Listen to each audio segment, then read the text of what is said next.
Maxoutil.com, un max d'outils à prix mini, présente Sud Radio, le journal des sports. Avec Jules Boscherini à la une, le rugby et le top 14 sur Sud Radio, la radio du rugby bien sûr, avec une 22e journée qui enflammait les pelouses hier. Ah oui Laurence, la 22e journée qui commençait avec du lourd entre Toulouse et Castres hier.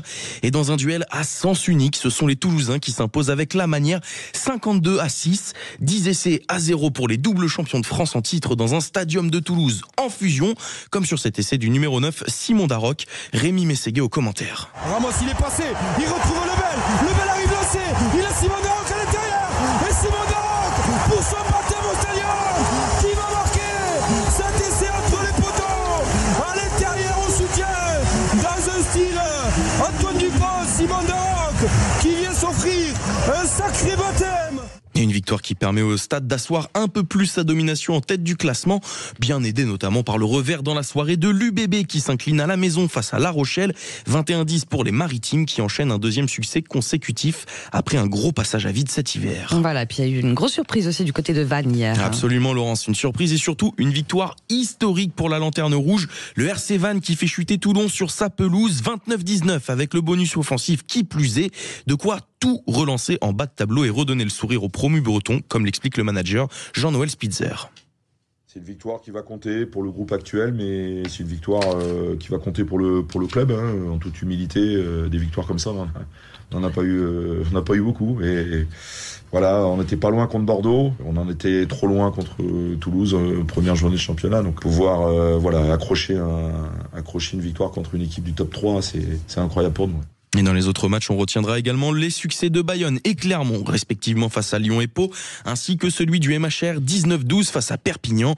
Et puis ce soir, place au derby parisien entre le Racing et le Stade Français, 21h05 à la Défense Arena, avec bien sûr toutes les équipes de Sud Radio, la radio du rugby. Voilà, et pour terminer cette page rugby, c'est dur, c'est triste, mais l'équipe de France féminine chute d'un petit point contre l'Angleterre et dit adieu au tournoi. Et oui, 43-42, non, vous avez bien entendu, 43-42, c'est le score de l'impressionnant crunch entre les Françaises et les Anglaises hier sur la pelouse de Twickenham.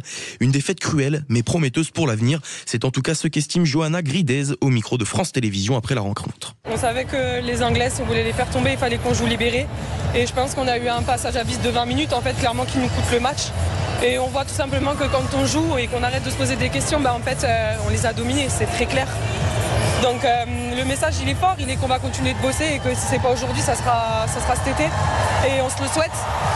Et voilà, il faut qu'on joue. C'est ça le rugby, il faut jouer. Voilà, on passe au foot, Jules, avec la suite hier de la 31e journée de Ligue avec une belle surprise. Et oui, c'est le Havre 16e qui crée la surprise en tenant tête à Monaco, 2e. Un partout score final avec des Normands qui avaient pourtant ouvert la marque. De leur côté, Strasbourg l'emporte 3-1 contre Saint-Etienne et Lyon balaie le Stade Rennais 4-1. Suite et fin de la 31e journée aujourd'hui avec 5 matchs, dont Lille qui se déplace à Angers à 15h et Marseille qui accueille Brest à 20h45. Voilà, un mot de basket également avec des clubs français qui performent mais qui connaissent pourtant des difficultés de diffusion. Et oui Laurence, les clubs français qui brillent même comme rarement cette saison. 2 clubs tricolores sont encore engagés en Coupe d'Europe et Monaco n'est d'ailleurs qu'à une petite victoire de la qualification pour le Final Four de la compétition. Et pourtant, cette réussite se passe presque dans l'anonymat. Les précisions de Louis-Marie Valin de l'Observatoire du Sport Business. En effet, la diffusion n'existe pas. La compétition n'est disponible que sur la plateforme Squeak. Impossible pour le spectateur français lambda donc de suivre ses exploits en allumant simplement sa télé. C'est une aberration à l'heure où le basket français regorge de talent et est le 2e sport collectif du pays. Même problème pour le championnat qui est invisibilisé sur DAZN après n'avoir eu aucun diffuseur pendant plusieurs saisons. Du coup, pour pérenniser ces résultats, il est indispensable de développer l'économie de ces clubs en remettant du basket sur nos écrans. Je lance un appel aux médias, prenez le risque, les audiences suivront. Voilà, espérons que l'appel de Louis-Marie Valin soit entendu par les diffuseurs. En tout cas, l'appel est passé. Jules, du tennis également dans l'actualité avec cette nouvelle défaite de Novak Djokovic. Défaite en 2-7, 6-3, 6-4 pour le Serbe qui quitte le Masters Mills de Madrid dès le 2e tour. Et elle a de quoi inquiéter cette défaite du numéro 5 mondial puisqu'elle intervient une semaine après son élimination d'entrée à Monte-Carlo et à quelques semaines du début de Roland-Garros. C'est une nouvelle réalité pour moi, a notamment déclaré Djokovic à l'issue de la rencontre. Voilà, et on termine avec de la MotoGP, cette grosse déception dans la course sprint au Grand Prix d'Espagne hier. Ah oui, la déception, elle est énorme et elle est même double puisque les 2 Français, Fabio Quartararo et Johan Zarco, ont tour à tour chuté lors de la course sprint. Thomas Ranou nous a rejoint pour nous raconter tout ce qui s'est passé. Ça passe en force, mais ça va passer. La chute de Fabio Quartararo. Drapeau jaune. Johan Zarco. C'est Johan Zarco, cette fois-ci, nos deux Français qui sont partis à la faute dans cette course sprint. Vous l'entendez, la stupéfaction des commentateurs de Canal+, 2 chutes consécutives donc pour les motards tricolores. C'est le Niçois Fabio Quartararo qui est tombé le premier alors qu'il était en pole position pour la première fois depuis mars 2022. Plus de 3 ans donc. Il avait dominé les qualifications dans la matinée, était bien parti pour réaliser un véritable exploit avant ce revers. Plus tard au 6e tour, c'est donc son compatriote Johan Zarco qui a chuté alors qu'il était en 12e position.